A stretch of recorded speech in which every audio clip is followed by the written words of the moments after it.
بسم اللہ الرحمن الرحیم۔ السلام علیکم اسٹوڈنٹ، اب ہم ایک اور پیاری سی حدیث اپنے پیارے نبی صلی اللہ علیہ وسلم کا ایک پیارا سا فرمان پڑھنے جا رہے ہیں جو کہ روزوں کے بارے میں ہے اور انسان کی نیت کے بارے میں ہے۔ من ساما رمضان فقامہ ایمانا و احتسابا غفر لہ ما تقدم من ذنبہ۔ جی اس کا ترجمہ دیکھیں جی، جس نے ایمان اور اجر کی نیت سے رمضان کے روزے رکھے اور اس کی راتوں میں قیام کیا، اس کے پہلے گناہ معاف کر دیے گئے۔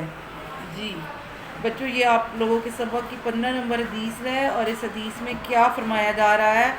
جس نے ایمان اور اجر کی نیت سے، یعنی ثواب کی نیت سے کہ میں روزے رکھوں گا اور مجھے ثواب ملے گا اور میں راتوں کو جاگوں گا تو میرے گناہوں کو معاف کر دیا جائے گا۔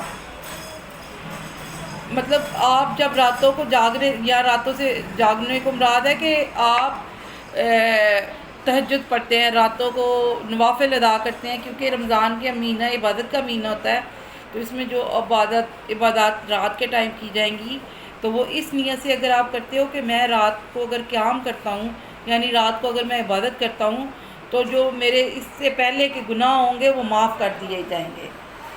تو یہ آگے اس کی تشریح پڑھتے ہیں۔ روزہ دین اسلام کا اہم رکن ہے۔ اس مہینے میں انسان کے اندر دینی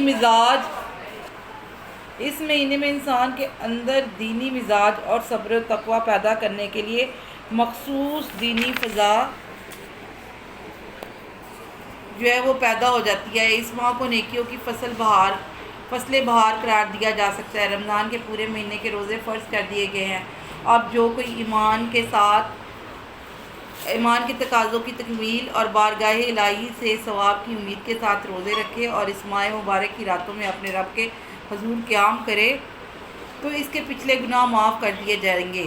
اب میں یہاں پہ تھوڑا سا اس کی تشریح میں اضافہ کروں گی کہ دیکھیں، ہم جب رمضان کا مہینہ آتا ہے تو اس سے پہلے ہی اس کی تیاریاں شروع ہو جاتی ہیں۔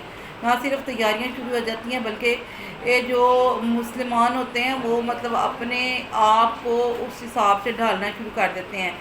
اٹھنے کی اپنے اوقات ان کے چینج ہو جاتے ہیں، نماز پڑھنے کے اوقات چینج ہو جاتے ہیں اسی طرح سے، کیونکہ اس میں ایک نماز تراویح کا اضافہ ہوتا ہے، وہ انسان ادا کرتا ہے۔ اس کے علاوہ تاک راتوں کی عبادت ہے، تاک راتوں میں عبادت کی جاتی ہے تاکہ جو انسان ہے اپنے گناہوں کو بخشوا سکے۔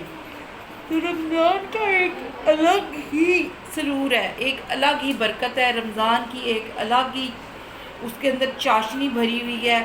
مطلب انسان سے جب یہ مہینہ کھو جاتا ہے، جب انسان اس مہینے کو کھو دیتا ہے تب اس کو اس کا احساس اور زیادہ ہوتا ہے۔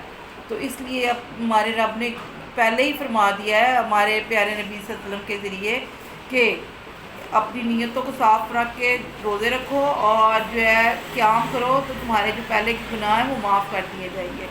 تو ہمارے پیارے نبی صلی اللہ علیہ وسلم کی یہ پیاری سی حدیث ہے ماہ رمضان کے بارے میں۔